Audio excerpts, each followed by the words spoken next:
permisi Bu. Ibu, sesuai dengan kesepakatan kemarin, hari ini kita akan ngobrol-ngobrol sedikit tentang keluarga Ibu ya Bu. Nanti waktunya kurang lebih sekitar 15 menit. Nah, sesuai dengan kesepakatan kemarin, saya sudah minta izin ke Ibu bahwa kegiatan ini boleh direkam, nggak apa-apa ya Bu? Oh iya. Baik Ibu, lagi ngapain sayang? Oh, warnain t-shirt. Oh iya, bagus banget.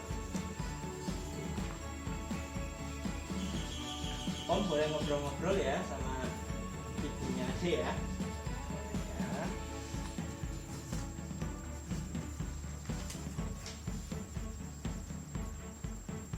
Baik Ibu, di rumah Ibu tinggal dengan siapa aja? Mohon maaf. Dengan anak saya dan pengasuh beliau. Oh iya, mohon maaf, untuk suaminya tidak tinggal di rumah Bu? Suami saya kerja di luar kota, Oh, di mana Bu? di Jakarta. Di Jakarta. Baik. Berarti tapi tetap nama apa untuk kepala keluarganya tetap suami ya Bu? Iya. Namanya siapa mohon maaf Bu? Bapak Dalili. Oh ya. Untuk ibu dan suami ibu pekerjaannya apa Bu? Mohon maaf. Kalau suami saya kontraktor. Kontraktor. Baik. Ya, kalau saya kebetulan bekerja di salah satu bank swasta. Untuk pendidikan terakhirnya apa Bu? S1. S1. Bapak S1, Iya. Ibu S1.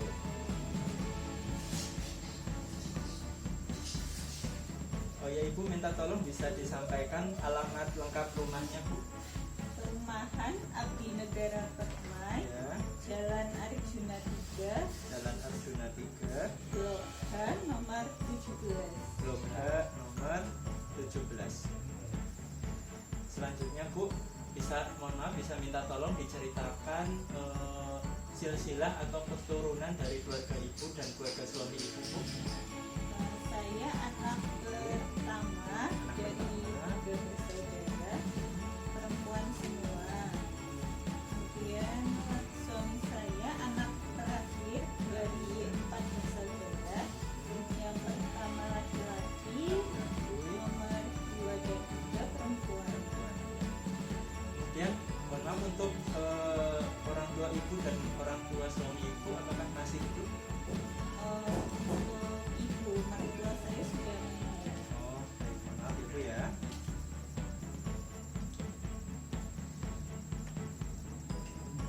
Baik, selanjutnya untuk pemasukan atau pendapatan keuangan keluarga Ibu diperoleh dari mana saja Bu? Dari saya dan suami. Oh iya, karena dua-duanya bekerja ya Bu. Iya. Kemudian, nah ini Bu terkait untuk pemenuhan kebutuhan rekreasi Bu. Ibu biasanya rekreasi maksudnya sudah dirutinkan atau dijadwalkan kayak gitu enggak Bu?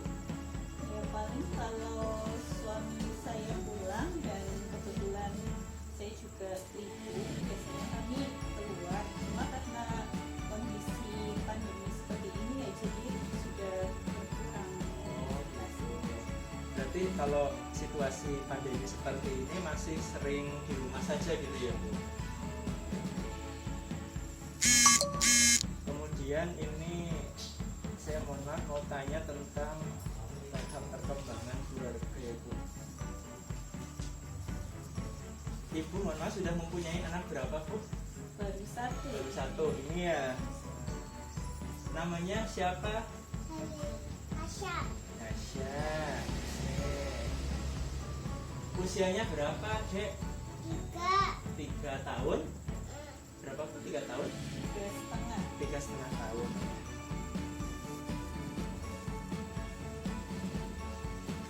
Sudah bisa apa aja? aja ikan Terus?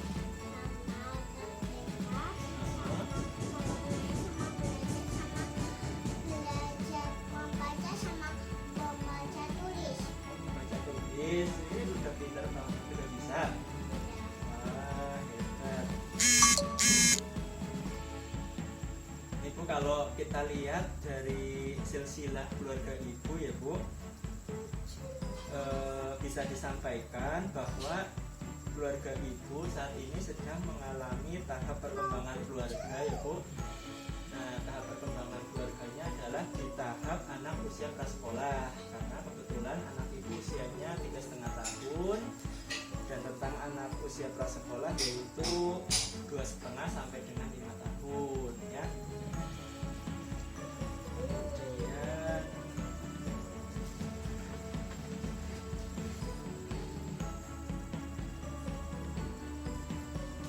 nah, untuk tempat tinggal ibu, apakah ini sudah rumah sendiri Bu? Alhamdulillah sudah. Ya, rumah sendiri ya.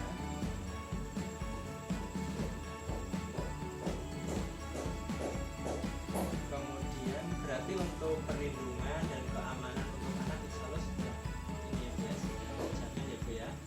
Nah, ketika ibu bekerja, suami di Jakarta, di mana tadi Bu? Di Jakarta. Di Jakarta betul ya, di Jakarta. Nah, itu anak sama siapa Bu sehari-harinya Bu? Sama pengasuhnya. Oh, sama pengasuh berarti ya. Berarti pengasuh tinggal di rumah. Iya. Berarti perlindungan dan keamanan anak tetap terjaga ya Bu insya Allah ya. Oke. Nah, kira-kira kira-kira ibu atau bapak sudah memberikan waktu atau kesempatan anak ibu di Asia ini untuk bersosialisasi dengan teman sebayanya belum? Kalau masalah sosialisasi, karena sehari-hari dia sama pengasuhnya, jadi pengasuhnya yang lebih tahu. Oh gitu ya Bu ya, karena ibu pulangnya sore gitu ya Bu ya.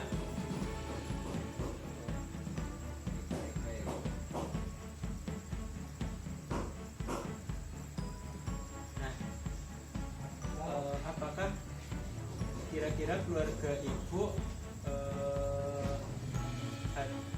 oh ya, hubungan di keluarga ibu, maksudnya antar anggota keluarga, apakah ada masalah Bu? Nah, Alhamdulillah sih nggak ada ya. ada baik ya Bu ya. Kemudian dengan keluarga atau tetangga lain Nggak ada. nggak ada juga ya Bu ya. Nah ini Bu, kira-kira masing-masing anggota keluarga, misal ibu, kemudian ada suami, ketika berkumpul ya Bu ya. Nah kira-kira sudah bisa membagi waktu untuk diri sendiri, untuk individu, kemudian untuk pasangannya dan untuk anak begitu Bu? Apakah sudah terpenuhi Bu? Ya, karena Simpan itu ya. kita sama-sama bekerja, terus juga jarak jauh ya, jadi paling kita waktu untuk bersama ya paling kalau libur gitu. Jadi kalau liburnya biasa berapa bulan sekali Bu pulangnya Bu? Biasanya sebulan 2 kali, setiap pulang ya bisa sampai 1 minggu kan. Oh, 1 minggu, lumayan juga ya Bu ya. Berarti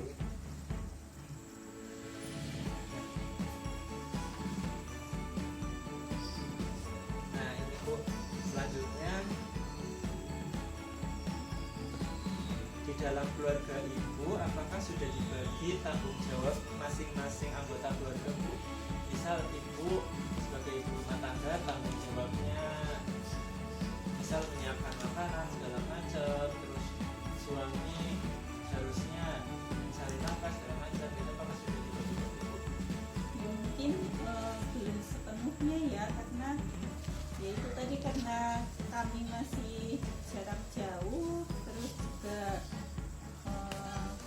saya juga bekerja, jadi yang mengasuh dia pun tanggung jawabnya lebih banyak ke pengasuhnya. Ya, baik Bu. Ya, terus seperti itu.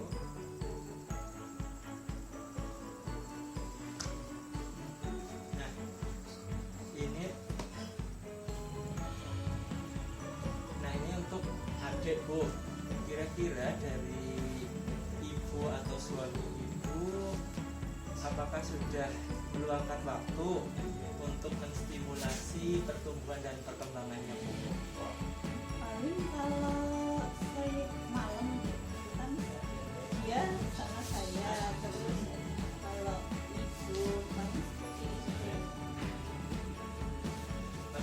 meskipun ibu bekerja, anak juga masih diajari gitu ya Bu ya, Iya. sama ibu gitu ya. Terus Bu, baik sekali.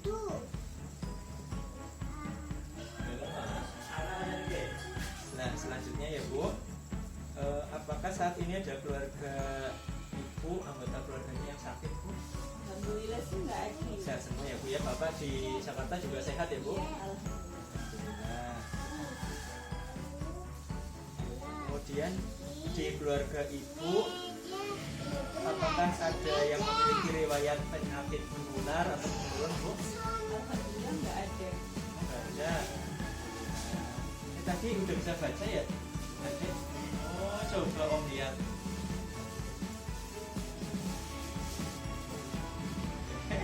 Ayo. Lanjut dulu ya Bu ya, sebentar ya.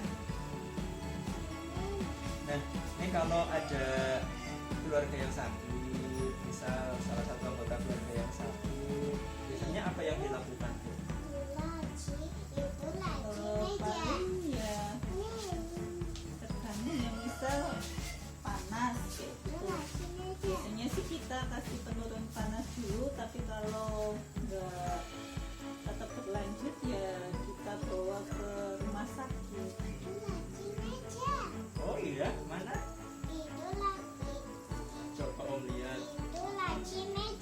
Oh iya, pinter ya. Siapa yang ngajarin sih? Oh, pantas pinter ya. Sip. Ini selanjutnya ya Bu.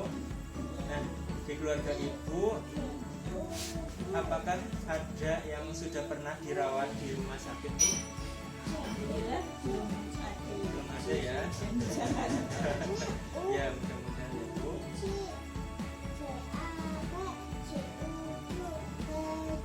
Berarti belum pernah ada yang menderita penyakit serius ya Bu ya? Belum ya.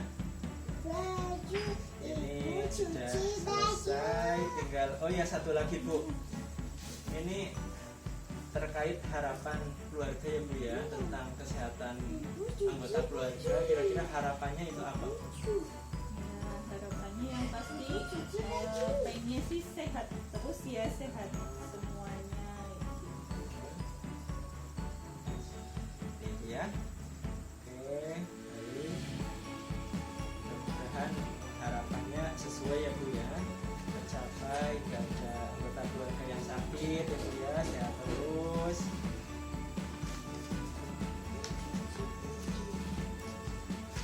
Saya rasa sih cukup ya Bu ya, nanti saya boleh minta tolong kartu keluarganya ya Bu ya, buat ngisi data NIK-nya ya Bu ya. Oke kalau begitu, nah nanti hasil dari yang saya catat, hasil pengkajian yang saya peroleh ini, nanti saya dan kelompok saya akan melakukan analisa ya.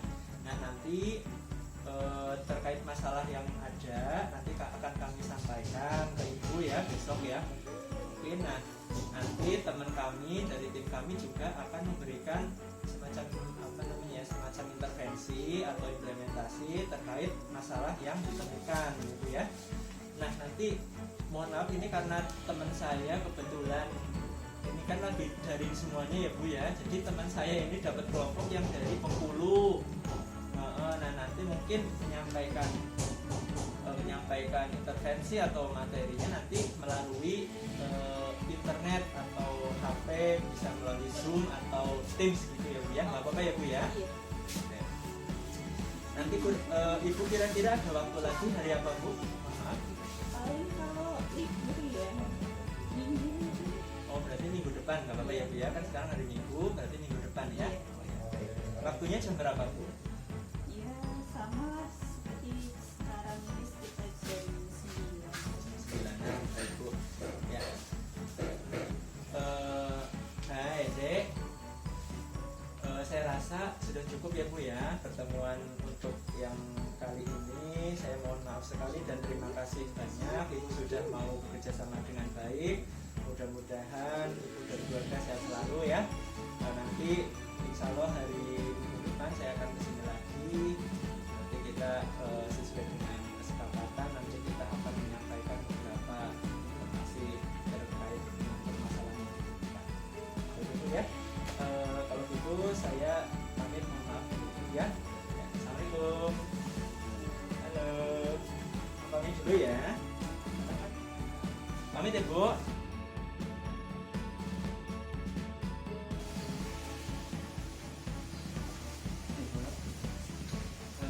Bu, sebelumnya kami ucapkan terima kasih sekali ya Bu ya, untuk sudah memberikan kesempatan, memberikan izin kepada kami untuk bisa ngobrol-ngobrol tentang masalah kesehatan pada keluarga Ibu ya Bu. Sesuai dengan kesepakatan kemarin bahwa hari ini teman saya yang dari Bengkulu akan melakukan memberikan semacam pendidikan kesehatan melalui online ini ya nanti. Nah, berdasarkan hasil wawancara yang saya lakukan pada minggu lalu, nah nanti harapannya pendidikan kesehatan ini bisa memberikan manfaat untuk keluarga Ibu dan bisa memecahkan masalah yang ada terkait kesehatan yang ada pada keluarga Ibu. Nanti bagaimana settingnya atau waktunya nanti bisa dijelaskan oleh teman saya. Kalau begitu apakah Ibu siap? Ya, kalau begitu kita siapkan dulu perlengkapannya Ibu ya. Terima kasih.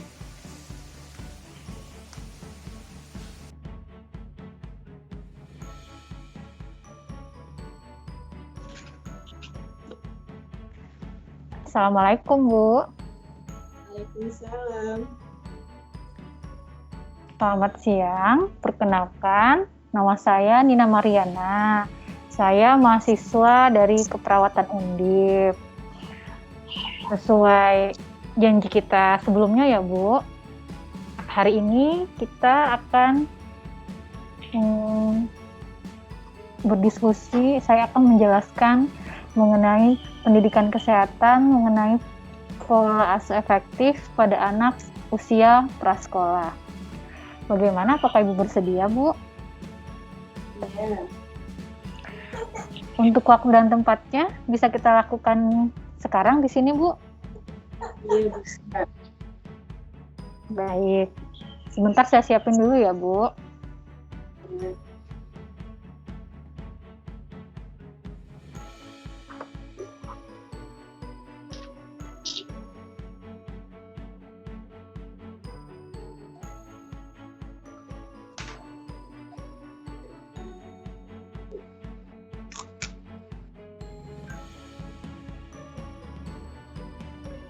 Sudah terlihat, Bu?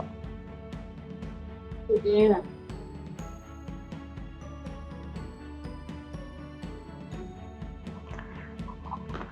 Sebelumnya saya mau tanya dulu nih sama Ibu. Ibu sudah tahu belum ya, Bu? Pola asuh yang efektif itu apa? Belum tahu ya. Belum tahu. Baik, nggak apa-apa ya, Bu. Baik, saya perwakilan dari kelompok 6. Hari ini akan memberikan pendidikan kesehatan mengenai pola asuh yang efektif pada tahap perkembangan anak usia prasekolah. Pengertian pola asuh menurut Edward 2006 yaitu interaksi antara anak dan orang tua dalam mendidik, membimbing, mendisiplinkan, serta melindungi anak untuk mencapai kedewasaan sesuai dengan norma-norma yang ada di dalam masyarakat. Faktor-faktor yang mempengaruhi pola asuh itu ada 3 ya, Bu. Yang pertama itu bisa dari pendidikan orang tuanya. Yang kedua, faktor dari lingkungan. Kemudian yang 3 itu faktor dari budaya. Kemudian jenis-jenis pola asuh. Ini ada 3 jenis pola asuh. Yang pertama itu jenis demokrasi, di mana di sini biasanya berdiskusi dengan anak. Orang tua mau mendengarkan keluhan anaknya, tidak kaku atau luas, selalu memperhatikan perkembangan anak, kemudian memberikan kesempatan untuk mandiri dan mengembangkan kontrol internalnya. Untuk jenis yang kedua yaitu permisif, di sini pola asuhnya bersifat lunak, anaknya diberikan kebebasan, kurang kontrol dari orang tua, kurang membimbing, orang tuanya itu seperti tidak peduli. Kemudian anaknya boleh menyampaikan inisiatif dan anaknya tidak takut dengan orang tua. Kemudian untuk jenis yang ketiga yaitu jenis otoriter, di mana jenis ini pola asuhnya itu kaku atau diktator. Kemudian adanya hukuman dan ancaman. Pola asuhnya memaksa atau memerintah. Kemudian tidak mengenal kompromi. Kemudian yang terakhir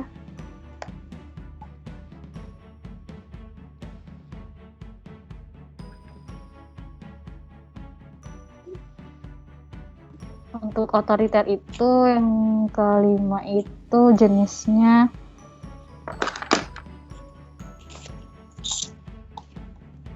komunikasinya satu arah ya Bu.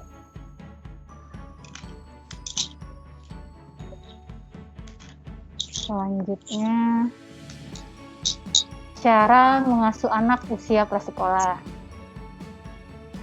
Nah di sini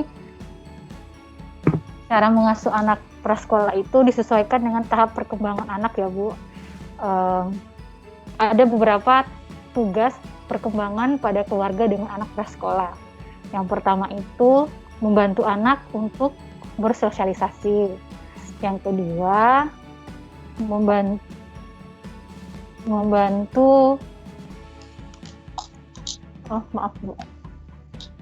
anak untuk bersosialisasi. Yang kedua, beradaptasi dengan anak yang baru lahir, sementara kebutuhan anak yang lain juga harus terpenuhi. Untuk cara yang ketiga yaitu mempertahankan hubungan yang sehat baik di dalam maupun di luar keluarga lain dan keluarga di sekitar. Kemudian pembagian waktu untuk individu, pasangan dan anak. Kemudian tugas yang kelima yaitu pembagian tanggung jawab anggota keluarga. Dan yang keenam yaitu merencanakan kegiatan dan waktu untuk menstimulasi tumbuh kembang anak. Kemudian cara pola asuh yang efektif untuk anak prasekolah itu, yang pertama, tidak boleh mengabaikan anak. Yang kedua, tidak boleh membandingkan anak yang satu dengan yang lain, karena setiap anak itu mempunyai tingkah laku dan karakteristiknya yang berbeda. Kemudian, yang ketiga, orang tua harus mengembangkan motorik halus dan kasar, seperti memperluas kemampuan bahasa, berbicara, membaca, menyanyi, saling tolong-menolong. Untuk cara yang keempat, yaitu orang tua dapat memahami karakteristik anak. Dan yang terakhir, yaitu ciptakan kondisi yang kondusif saat memberikan stimulasi dan upaya pendidikan sesuai kebutuhan anak agar pertumbuhan dan perkembangan anak tercapai dengan optimal. Baik, itu saja Bu. Ada yang mau ditanyakan terkait pola asuh efektif pada anak usia prasekolah, Bu? Saya persilakan. Ya, di sini Mbak. Untuk saya kan kebetulan usia 3,5 tahun ya. Ya. Bagaimana contoh penerapan pola asuh yang efektif untuk anak usia 3,5 tahun? Baik. Pertanyaannya bagus sekali ya, Bu. Sekarang anaknya umur 3,5 tahun ya? Iya. Penerapan sesuai tugas perkembangan yang sudah saya jelaskan tadi ya, Bu. Yang pertama itu pada tahap anak prasekolah ini mengajarkan anak untuk bersosialisasi. Mungkin untuk contoh realnya, keluarga bisa memberikan sosialisasi kepada anak seperti memasukkan anak ke kelompok bermain atau ke pendidikan anak usia dini untuk merangsang anak bersosialisasi dengan lingkungannya. Mungkin seperti itu, Bu. Bagaimana? Apa ada yang mau ditanyakan lagi, Bu? Mungkin sudah cukup jelas ya. Baik.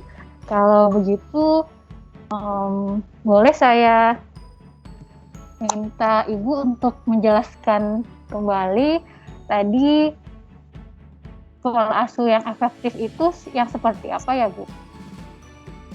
Yang pola asuh yang efektif itu yaitu adanya interaksi antara anak dan orang tua dalam mendidik, membimbing, serta melindungi anak.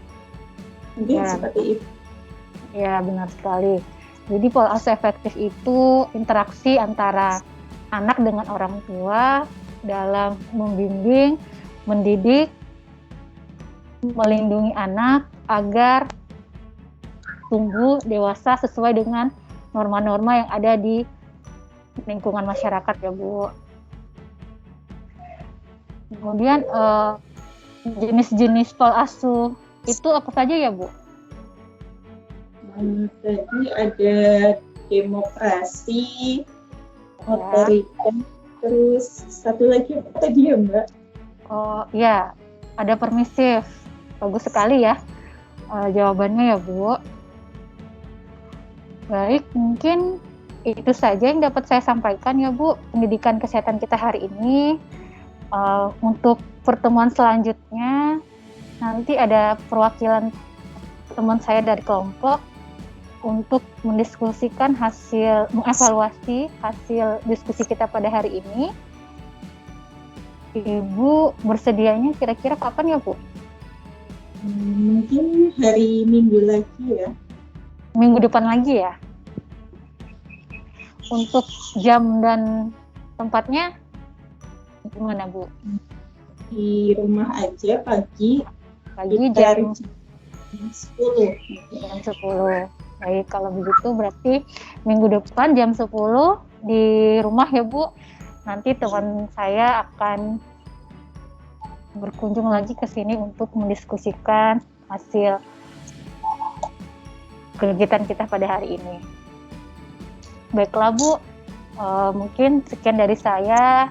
Terima kasih ya, Bu, atas waktunya. Assalamualaikum warahmatullahi wabarakatuh. Waalaikumsalam.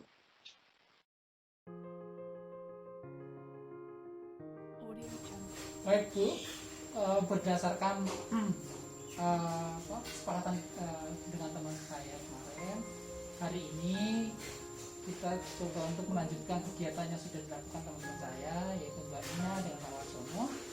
Hari ini saya bertujuan untuk mengevaluasi apa yang sudah dikasih penjelasan oleh Mbak Nina minggu lalu ya. Nah, hal ini bertujuan untuk apakah Ibu sudah menerapkan apa yang sudah dikasih oleh Mbak Nina, dan apakah ada perbedaan antara yang sudah dikasih penjelasan oleh Mbak Nina tentang tumbuh itu atau belum.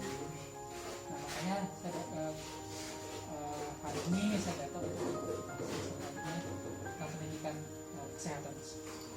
Baik, Bu, mungkin ada beberapa pertanyaan yang Ibu bisa jawab. Nanti jawab dengan sepengetahuan Ibu saja ya, yang senyandaknya lah waktu misalkan waktu yang hingga kita dapat evaluasi kegiatan ini berjalan dengan baik. Oke, baik, Bu, mungkin yang pertama nanti saya catat di evaluasi ini. Baik, Bu, menurut Ibu pola asuh itu apa, Bu? Menurut saya pola asuh itu interaksi antara orang tua dengan anak dalam mendidik, membimbing, serta melindungi anak. Oh, gitu. Kemudian faktor yang mempengaruhi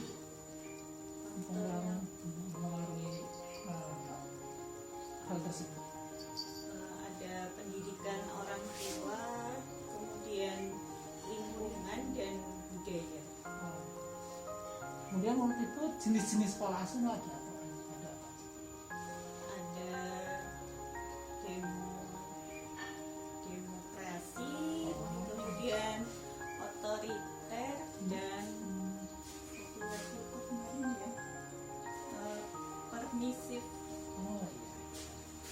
Kemudian cara mengasuh anak dengan prasekolah.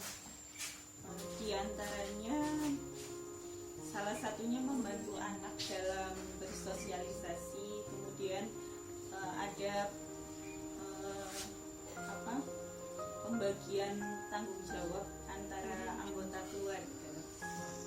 Kemudian menurut Ibu cara pola asuh yang efektif buat anak itu. Cara pola asuhnya di antaranya tidak boleh mengabaikan anak, kemudian tidak membandingkan anak antara satu dengan yang lainnya. Baik Bu, dari beberapa itu betul sekali apa yang Ibu sampaikan. Semoga apa yang kami sampaikan dan Ibu sudah menerapkan itu dan secara kontinu, jadi jangan pas hangat-hangat saja. Saya harap itu bisa dilakukan terus-menerus sehingga apa yang menjadi tujuan kita tercapai. Dan mungkin informasi seperti itu saja Bu. Dan saya juga di sini menyampaikan banyak terima kasih, dan saya mewakili teman-teman Pak Sono, Mbak Nina. Itu kalau ada kata-kata salah atau perilaku kami yang kurang baik, kami mohon maaf. Sama-sama. Baik Bu, mungkin seperti itu. Sekali lagi Bu, terima kasih banyak sudah menjelaskan apa yang sudah kita sepakati, apa yang menjadi yang sudah disampaikan Ibu sudah menjelaskan. Mungkin seperti itu Bu, saya pamit. Semoga nanti kedepannya kita tidak bertemu lagi dengan kondisi yang lain. Mungkin ini sudah SMA atau apa gitu ya Bu ya. Baik, bisa aja ya Dek. Dadah. Ibu, mohon Bu, saya pamit dulu. Assalamualaikum.